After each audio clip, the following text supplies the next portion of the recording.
आदाब दोस्तों, पल पल न्यूज में आप सबका खैर मकदम है और मैं हूं आपके साथ नदीम अकरम।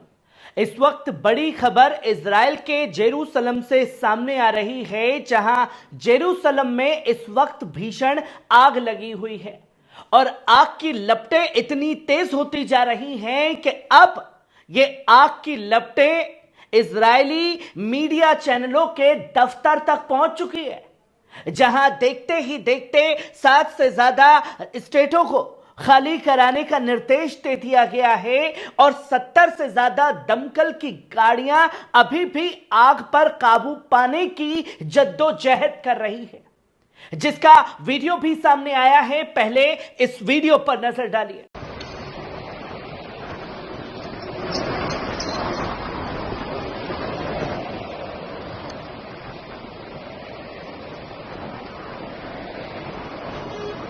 तो दोस्तों, आपने देखा किस तरीके से ये आग की लपटें जो हैं वो तेज होती जा रही हैं और इन्हीं आग की लपटों के बीच में ये खबर भी सामने आई कि यमन की तरफ से बड़ा हमला किया गया है। पर सवाल अभी भी बना हुआ है कि ये आग जो लगी है वो यमन के हमलों से लगी है या अचानक से ये आग की लपटें बढ़ गई हैं। इसका जवाब तो इजराइल को ही देना पड़ेगा, जिसकी तस्वीरें लोगों के सामने हैं। पर यमन ने साफ तौर पर कहा है कि उसने बड़े ऑपरेशन को इजरायली शहरों के ऊपर अंजाम दिया है। वहीं बड़ा बयान जो है सामने आया है, हमास के कैद में जो कैदी हैं उन्होंने नेतन्याहू के ऊपर बड़े आरोप लगाए हैं, जिसकी तमाम तस्वीरें सामने हैं। जहां पहली खबर देख सकते हैं कि हाईवे बंद हो चुके हैं, 70 से ज्यादा यूनिट्स तैनात कर दी गई है।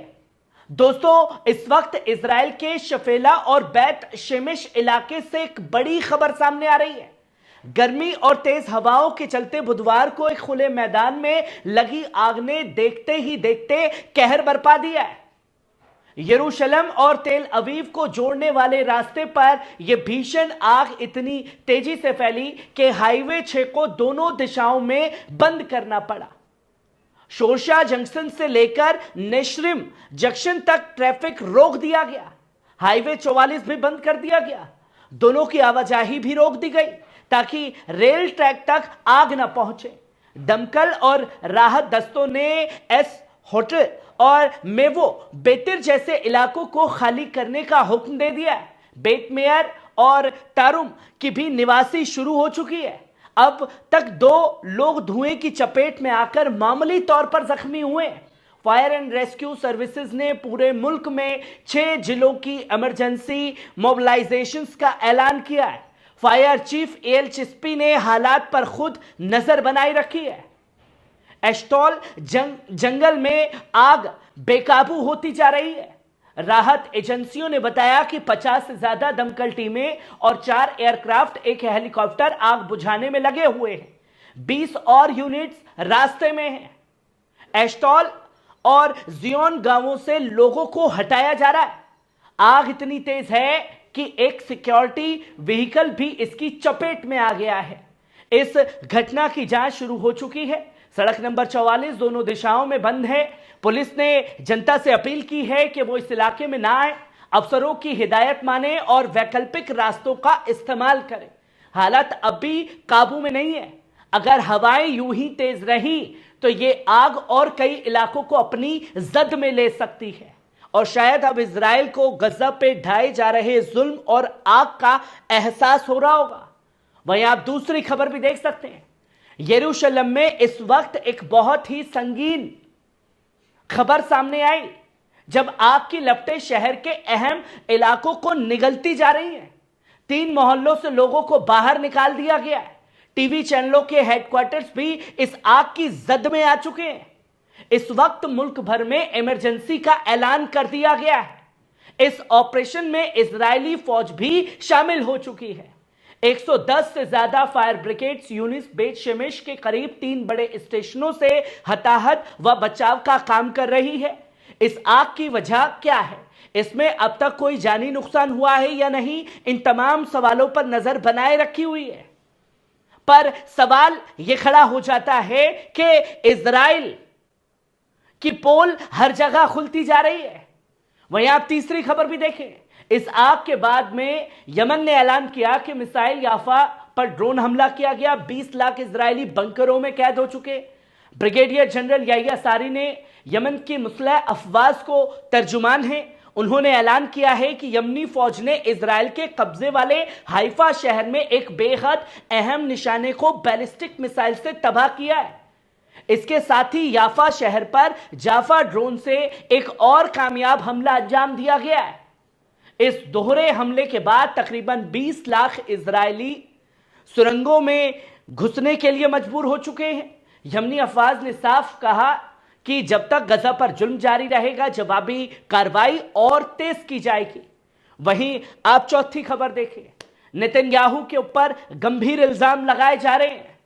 कसाम ब्रिगेड के नए वीडियो ने खासतौर पर खलबली मचाई है, जिसकी तस्वीर लोगों के सामने है। दोस्तों, अल कसाम ब्रिगेड की मिलिट्री मीडिया ने time is running out series का एक और वीडियो जारी किया है, जिसमें इजरायली कैदी ओमरी मिरान को दिखाया गया है। वीडियो में मिरान ने इजरायली वजीर आजम बेंजामिन नेतन्याहू और उनके हामियों पर सख्त इल्जाम लगाए हैं। मिरान ने कहा कि वो हमारी परवाह नहीं करते, वो बस जंग में दिलचस्पी रखते हैं। उन्होंने डर और दहशत में जीने की बात कही, जो इजरायली दबाव की रणनीति से पैदा हो रही है। ओमरी ने खुलकर कहा, हम कैदी मारे जा रहे हैं, नेतन्याहू झूठ बोल रहा है। मिरान ने इजरायली अवाम से अपील की कि वो अमेरिका के सदर डोनाल्ड ट्रंप से कहें कि वो नेतन्याहू पर दबाव डालें, ताकि एक ऐसा मुआहदा हो जिससे कैदी जिंदा घर लौट सके। वो सीधे नेतन्याहू, पुलिस मंत्री इतमार बिन गिविर, वित्त मंत्री स्मोट्रिच और रणनीतिक मंत्री रॉन डर्मर से मुखातिब हुए। तुम सब 7 अक्टूबर के जिम्मेदार हो, हम आज जहां हैं उसकी वजह तुम हो, तुम मुल्क को तबाही की तरफ ले जा रहे हो। इस दौरान एक और कैदी एडन अलेक्जेंडर की हालत अब भी नामालूम है।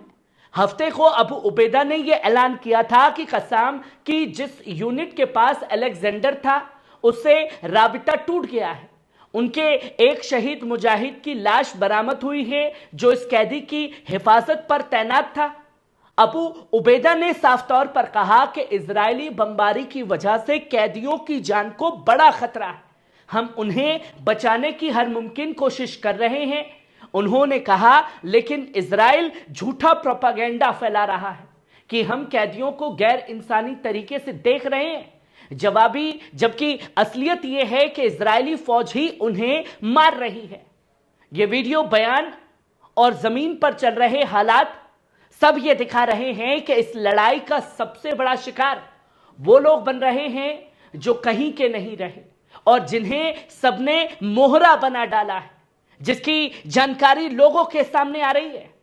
और जिस तरीके से जेरूसलम में आग लगी है, यमन ने बड़े ऑपरेशन को अंजाम दिया है, और ऐसे में इजरायली कैदी का बेंजामिन नेतन्याहू के ऊपर बड़ा इल्जाम लगाना यह साबित कर रहा है कि जो भी चीजें इजराइल में या गजा में घटित हो रही हैं, उसका जिम्मेदार सिर्फ एक शख्स है, वो है बेंजामिन नेतन्याहू।